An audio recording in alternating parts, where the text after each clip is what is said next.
ৰূপহীহাটৰ জৰথলীত চাঞ্চল্যকৰ ঘটনা। ডিঙি কাটি মৰিয়াই মৰিয়াই হত্যা পত্নী।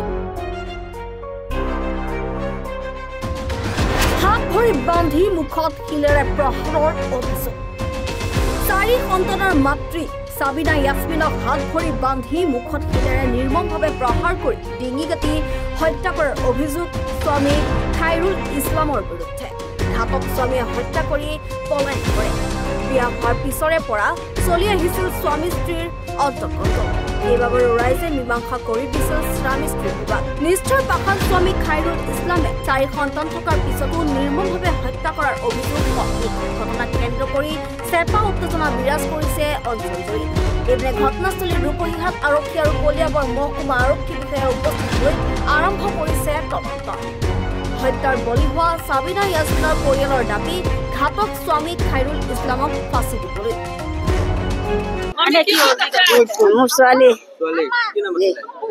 সাবিনা বেগম খাইৰুল ইছলাম খাইৰুল ইছলামে স্বামী আছিলে হয় কাজিয়া আছিলে নে কিলৈ মাৰিছে? নাই কাজিয়া নাই হাত ভৰি বান্ধি পিছত মাৰি পেলাইছে। হয় মই ক'ব নোৱাৰো, মইতো দূৰতে আছিলো।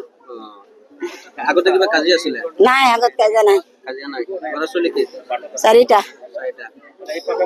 এতিয়া ক'ত আছে? মই ক'ব নোৱাৰো ক'ত আছে, পলাইছে। কিমান দিন চলিছে বিয়া হোৱা? কিবা কাজিয়া পেছাল তেনেকুৱা কিবা আছিলে আগতে? নাই আগতে কাজিয়া হৈছিলে, ভাল হৈ গৈছে।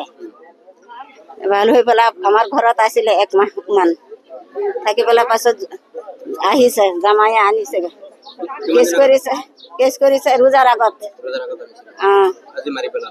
এতিয়া মাৰিছে, আজি মাৰিছে বোলে।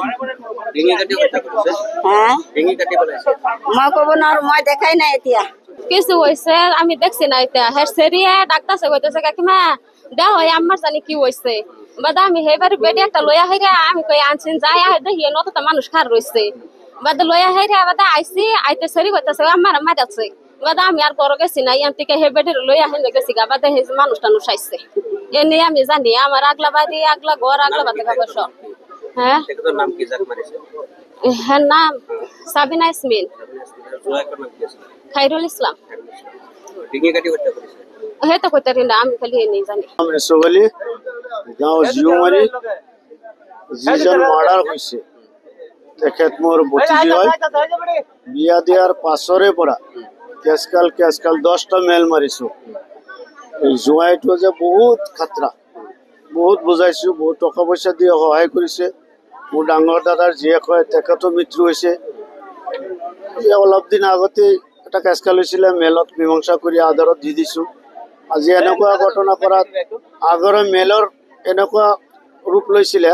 তাৰ এটা বনীয়েক আছে জোঁৱাইৰ আৰু মা আৰু এই ল'ৰাটো, এই 3জনেই ষড়যন্ত্ৰ। যিকোনো পৰ্যবেক্ষত 3জনেই ছোৱালীটোক মাৰপিট কৰিছে। গতিকে আজি যি ঘটনা হৈছে, 4টা ল'ৰা ছোৱালী থকা অৱস্থাত বহুত দুখৰ বিষয়। তেওঁৰ দেউতাও নাই, কোনে যে এই ল'ৰা ছোৱালীক সান্তনা দিব বা লালন পালন এই গতিটোও নাই। গতিকে আমি আমাৰ লগত চোৱা নাই, আইনৰ আগত চোৱা নাই। আইনে যেতিয়া সিদ্ধান্ত দিব তেতিয়া ধৰিব পাৰিম। হয় তেজ আছে মূৰলৈকে আৰু চাফা ডিঙিলৈকে তেজ আছে, আৰু হাতটো খোলা আছে, ভৰি বন্ধা আছে। হয় মূৰিয়ে মূৰিয়ে স্বামীয়ে কৰিছে খাইৰুল ইছলাম জৰতনী, পশ্চিম জৰতনী।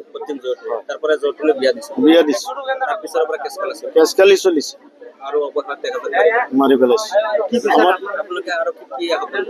আমাৰ এই কেচকালটোৰ সন্দেহ হয় যে এইটোৰ জৰিয়তে জোঁৱাইটো আছেই, মা আৰু ভণ্টি যে এই 2জনো আছে। আৰু এই বিনিময়ত আমি আল্লাহৰ ওচৰত প্ৰাৰ্থনা কৰোঁ যে সুবিচাৰ চাওঁ আৰু আইনৰ আগতো বিচাৰটো শুদ্ধ হ'ব লাগে। যেনেকুৱা তাক হত্যা কৰিছে আইনে যে তাক তেনেকুৱা ফাঁচীৰ অৰ্ডাৰ দিয়া, তেতিয়া আমালোকে শান্তি পাব। ৰূপহীহাটৰ পৰা আমানুল্লাহ খানৰ ৰিপৰ্ট, এনি ভাৰত 24।